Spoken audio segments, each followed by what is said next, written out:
Que a paz do Senhor Jesus esteja conosco, amém? Recebi a mensagem do pastor hoje pela manhã, pedindo que eu estivesse ministrando a palavra de Deus hoje pela manhã.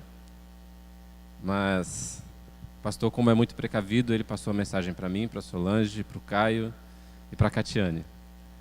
E graças a Deus, né, foi uma surpresa que todos vieram preparados, né, para estar ministrando hoje de manhã. Então a gente entende que é o cuidado de Deus com a nossa igreja. E acabou que pela manhã o Caio ministrou a palavra. E hoje à noite coube a mim estar trazendo a palavra aos irmãos. Aqueles que não sabem, o pastor ele passou um pouco mal de ontem para hoje, teve algumas dores abdominais e agora ele está descansando, está bem, já me passou a mensagem que já diminuiu as dores e em nome de Jesus, amanhã ele já estará nas suas atividades normais aqui na igreja. Mas que estejamos orando por ele, que continuemos orando pela família, na verdade. Quando o pastor pediu que eu trouxesse a mensagem, geralmente nós gostamos de preparar a mensagem com antecedência, então a gente fica pensando o que trazer, né? Assim, de prontidão. Então Deus me trouxe à memória o que o pastor pregou a semana passada, né, num linguajar infantil, e ao mesmo tempo uma mensagem que também eu havia pregado há uns dias atrás em uma outra igreja, que o texto é praticamente o mesmo. Então eu resolvi trazer esta mensagem para os irmãos. Ia ser pregada pela manhã, mas Deus quis que fosse agora à noite. Então eu creio que Deus tem algo a falar conosco aqui nesta noite. E eu quero convidar os irmãos a abrirem suas Bíblias no Evangelho de Marcos, capítulo 1. Nós estaremos lendo do versículo 16 ao versículo de número 20. Marcos, primeiro capítulo, versículos de 16 ao versículo de número 20. O tema da nossa mensagem nesta noite é Eu tenho um chamado. Nós vamos entender um pouco sobre o que Deus tem para cada um de nós como chamado. Vamos ler o texto? Diz assim a palavra de Deus: Andando à beira do mar da Galileia, Jesus viu Simão e seu irmão André lançando redes ao mar, pois eram pescadores. E disse Jesus: Sigam-me, e eu os farei pescadores de homens. No mesmo instante, eles deixaram as suas redes e o seguiram.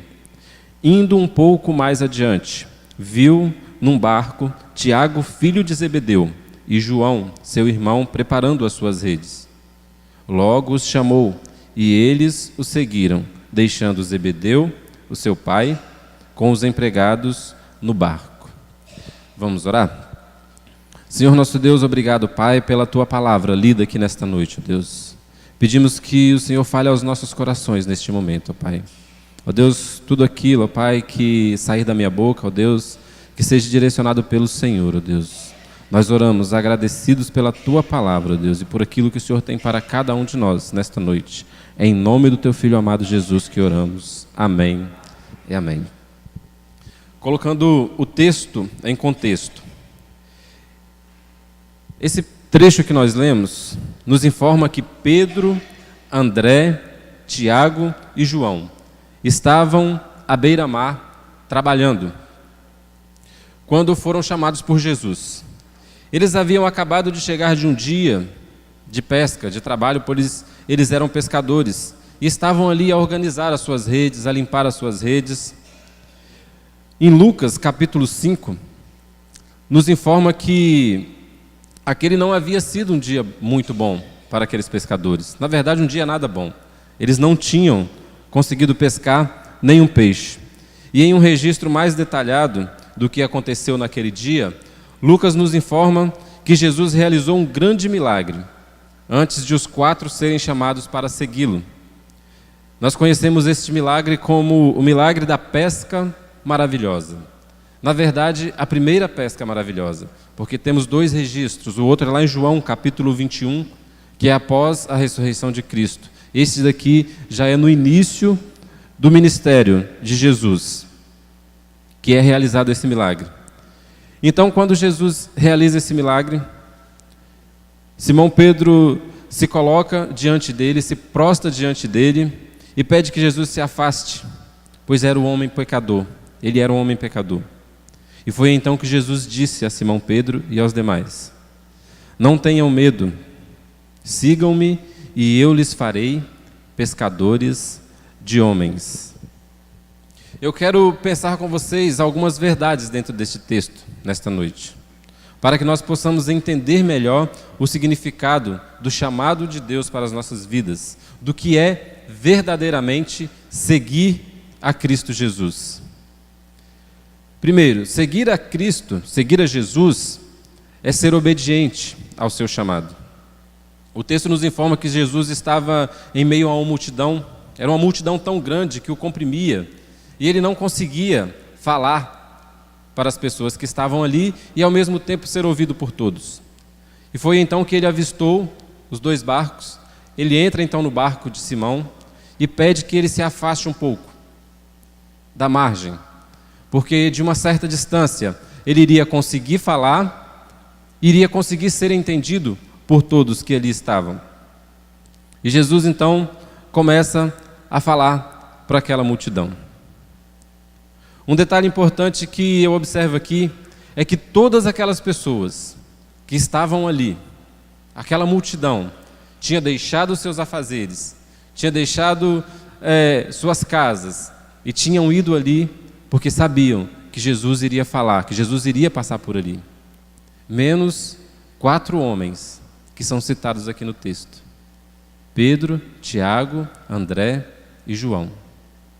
Esses homens, eles já estavam no seu local de trabalho. Eles não saíram das suas casas, não deixaram os seus afazeres para ir ali ouvir Jesus.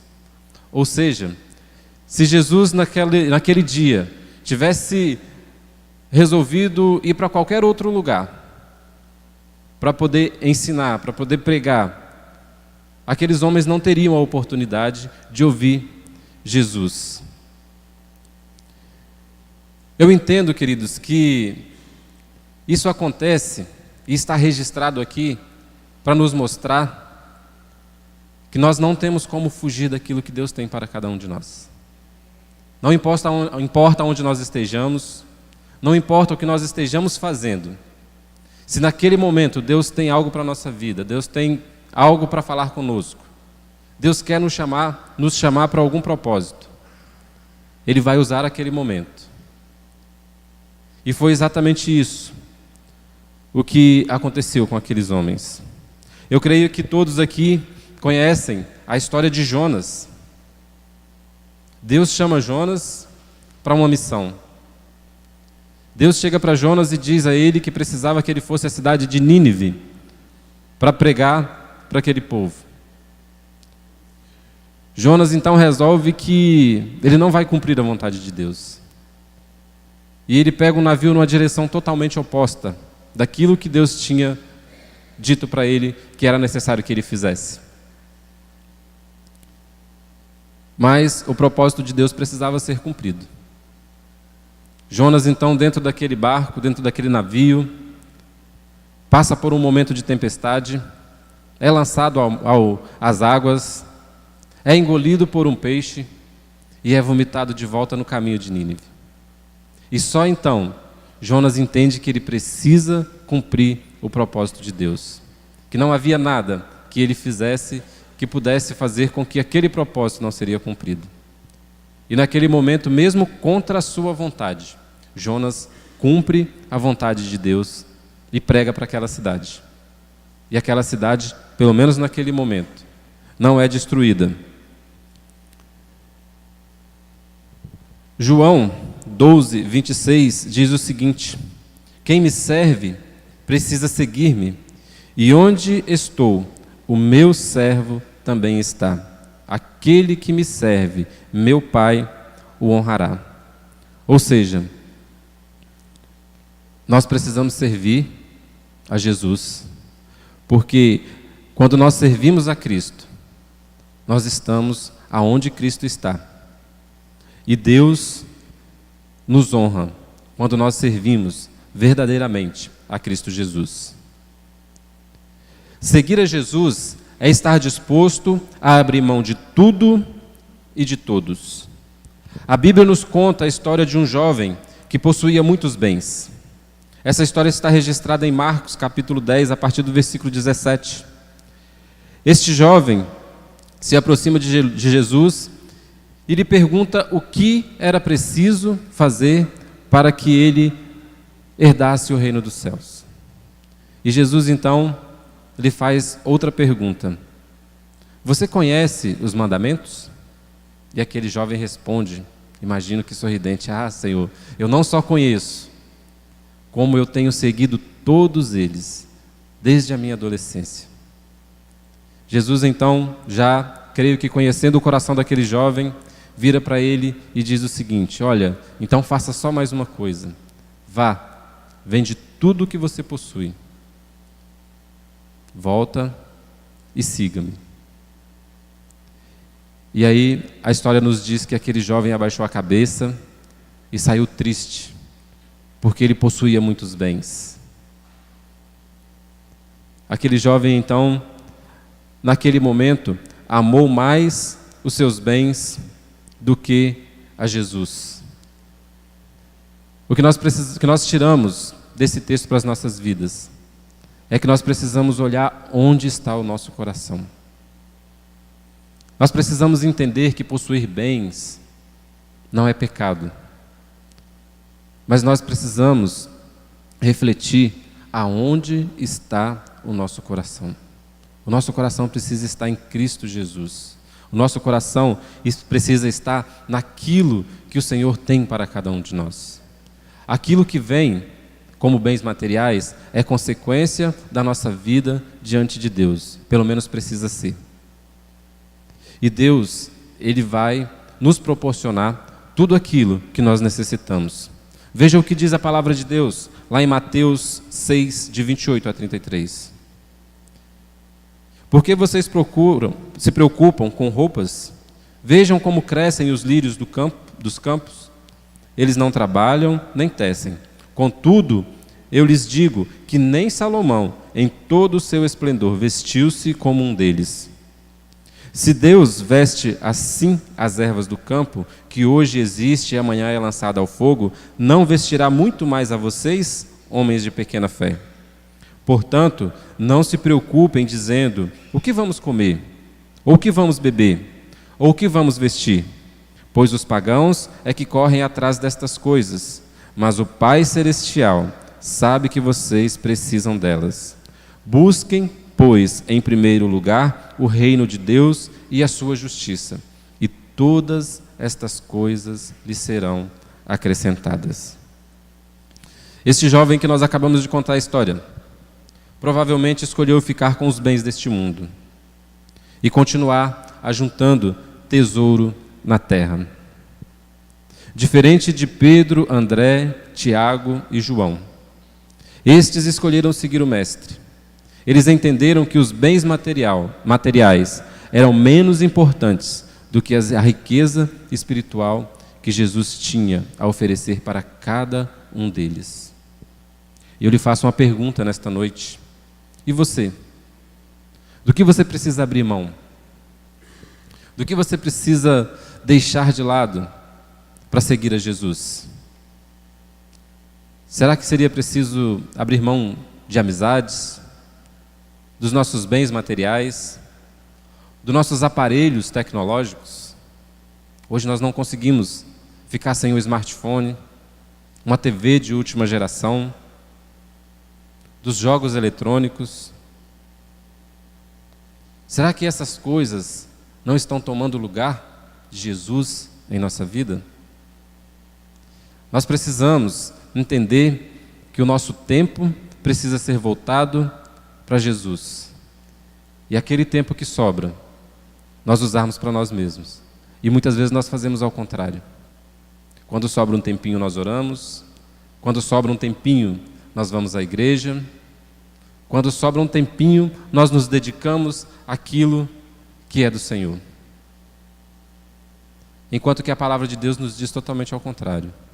Nos diz que primeiro nós temos que buscar o reino de Deus. E as demais coisas nos serão acrescentadas. Nós precisamos pensar nessas coisas. Queridos, eu não posso dizer aqui nesta noite que seguir a Jesus é algo fácil, porque nós sabemos que seguir a Jesus é preciso renúncia. Vejam o que o próprio Jesus disse para aqueles que pretendiam segui-lo. Lá em Mateus 8, de 19 a 23, está registrado assim: Então um mestre da lei aproximou-se e disse: Mestre, eu te seguirei por onde quer que fores. E Jesus respondeu: As raposas têm a sua toca, e as aves do céu os seus ninhos, mas o Filho do Homem não tem onde repousar a cabeça. Outro discípulo lhe disse: Senhor, deixe-me ir primeiro sepultar o meu pai. Mas Jesus lhe disse: Siga-me e deixe que os mortos sepultem os seus próprios mortos. Entrando ele no barco, seus discípulos o seguiram. O que nós precisamos entender é que servir a Jesus é ir em busca de algo muito maior do que qualquer coisa que este mundo pode nos oferecer. Servir a Jesus é ter a certeza da salvação, é ter a certeza de que um dia iremos desfrutar da eternidade ao lado do Pai. E isso precisa ser o mais importante na nossa vida. Nós precisamos ter isso em mente. Seguir a Jesus é estar ao seu lado em toda e qualquer situação. Nós sabemos que o ministério de Jesus durou cerca de 3 anos e meio aqui na terra. E esses 4 homens, os demais apóstolos e muitos outros discípulos estiveram com ele durante todo esse período.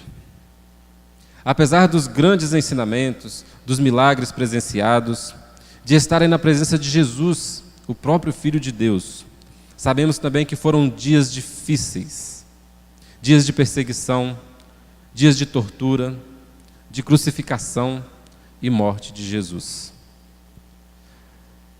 Naquele momento, quando Jesus foi crucificado, sepultado, eu fico a imaginar que aqueles homens provavelmente ficaram muito tristes. Não tinha mais Jesus, o mestre a quem eles seguiam havia morrido. E agora? Tudo aquilo que eles acreditavam, tudo aquilo que eles aprenderam com Jesus, tudo aquilo que eles pregaram junto com Jesus, não valeu de nada? Jesus havia morrido, o mestre havia morrido. Mas, queridos, a palavra de Deus, em Lucas capítulo 24, nos informa o acontecimento mais importante que já foi registrado em todos os tempos. Quando 3 mulheres, Maria Madalena, Salomé e Maria, mãe de Tiago, chegaram ao sepulcro onde Jesus estava sepultado, elas receberam a seguinte notícia, que está registrada em Lucas capítulo 24, a partir do versículo 5. Por que vocês estão procurando entre os mortos aquele que vive? Ele não está aqui, ressuscitou. Lembra-se do que ele disse quando ainda estava com vocês na Galileia? É necessário que o Filho do Homem seja entregue nas mãos de homens pecadores, seja crucificado e ressuscite no 3º dia. Então se lembraram das suas palavras. Queridos, que notícia maravilhosa! Jesus vive. Jesus não está morto. Jesus vive. Ele ressuscitou após ao 3º dia. E aqui eu fico imaginando a alegria daqueles discípulos, o sentimento de que tudo aquilo que eles haviam vivido não tinha sido em vão. Porque o Mestre estava vivo. Ele tinha superado a morte. A Bíblia nos conta ainda que Jesus permaneceu com eles por cerca de um período de 40 dias após a sua ressurreição. E antes de ser levado aos céus, ele deixou grandes ensinamentos para aqueles homens. E Jesus deixa também uma missão para cada um deles, que está registrada em Mateus 28, de 18 a 20. Então Jesus aproximou-se deles e disse: Foi-me dada toda a autoridade nos céus e na terra. Portanto, vão e façam discípulos de todas as nações, batizando-os em nome do Pai, do Filho e do Espírito Santo, ensinando-os a obedecer a tudo o que eu lhe ordenei. E eu estarei sempre com vocês, até o fim dos tempos. Amados, há mais de 2000 anos atrás, esses homens seguiram a Jesus.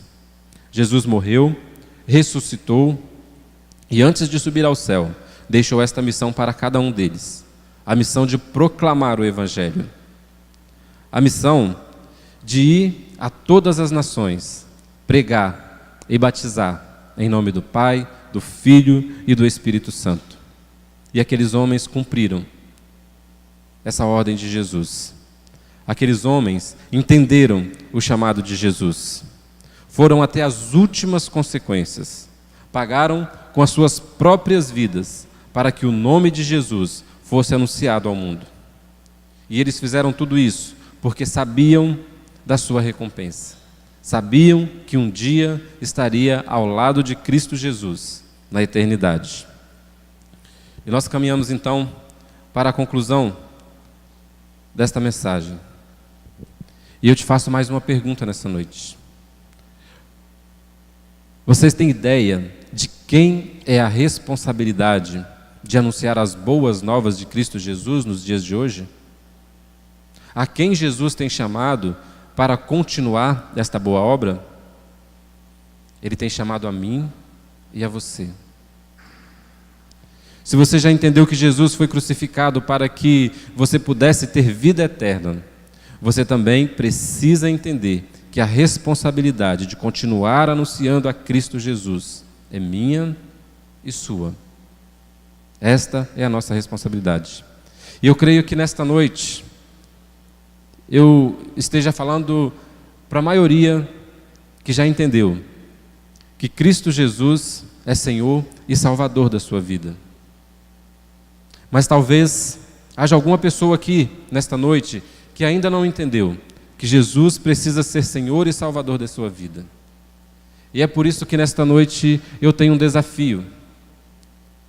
Mas o desafio que eu quero fazer nesta noite não é um desafio que nós estamos acostumados a ouvir.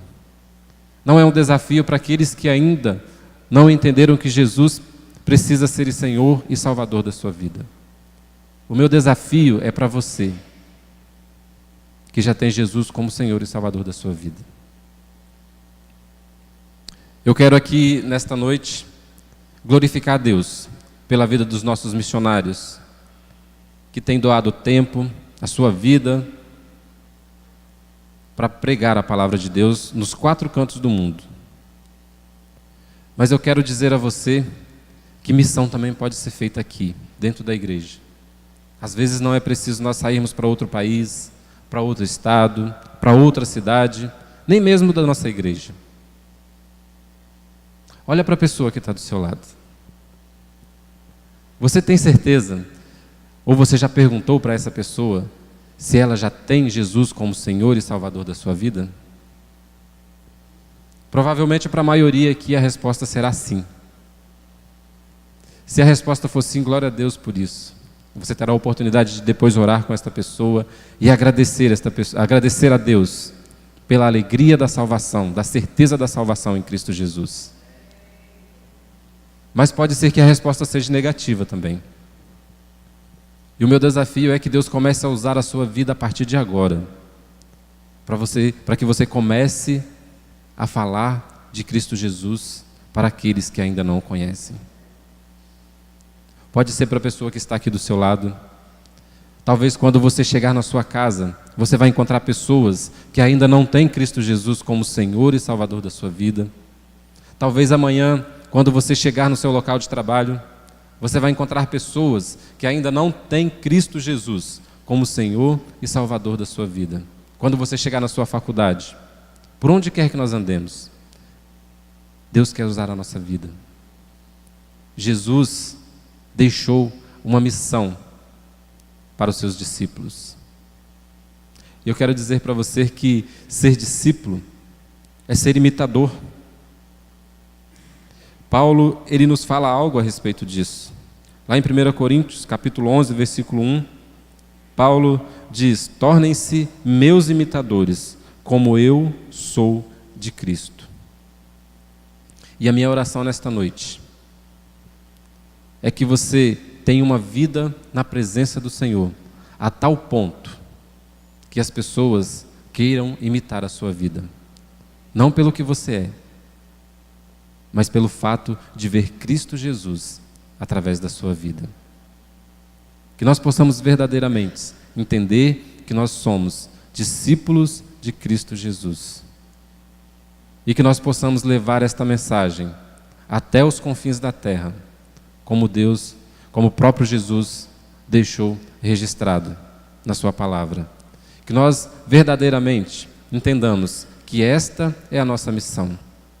Assim como aqueles homens proclamaram o Evangelho há tantos anos atrás, a ponto de nós ouvirmos ele hoje, que nós também sejamos os discípulos dos dias de hoje, que iremos proclamar este Evangelho para que ele continue sendo anunciado por mais 2000 anos, por mais 10.000 anos, até que Cristo Jesus volte. Amém? Que Deus nos abençoe. Eu quero orar com você nesta noite. Eu quero pedir que você baixe a sua cabeça e quero orar no sentido de que nós saiamos daqui nesta noite verdadeiramente, entendendo que Cristo tem um chamado para cada um de nós, que Cristo tem algo de especial para cada um de nós.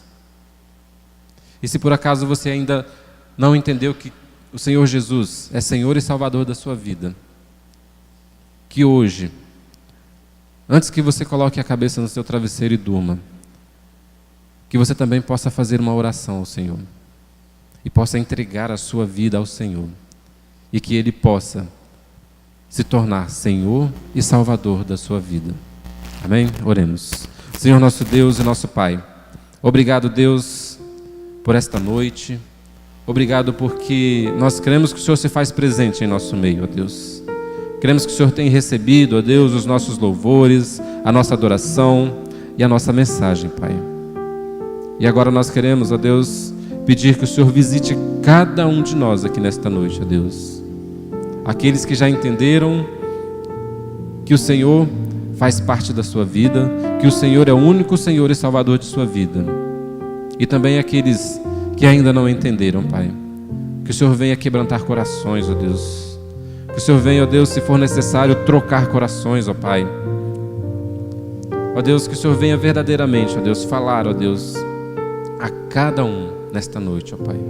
Para que possamos ser diferentes, para que possamos, ó Deus, mostrar Cristo Jesus, Pai, através das nossas vidas, ó Deus. Que as pessoas olhem para nós, ó Deus, e queiram, ó Pai, ser nossos imitadores, não pelo que somos, ó Deus, mas pelo que Cristo Jesus tem feito em nossa vida, Pai. Por aquilo que o Senhor representa, ó Pai. Por aquilo que o Senhor é. E por aquilo que o Senhor tem feito por cada um de nós, ó Pai. Que sejamos verdadeiramente discípulos do Senhor Jesus. E que tenhamos a ousadia que Paulo teve, ó Pai, de pregar a Tua palavra e de dizer, ó Pai, que as pessoas busquem ao Senhor, assim como nós buscamos, ó Deus. Esta é a nossa oração nesta noite, ó Pai. Que o Senhor continue a falar aos nossos corações, ó Pai. Nós oramos agradecidos em nome do Teu Filho amado Jesus. Amém e amém. Que o Senhor nos abençoe.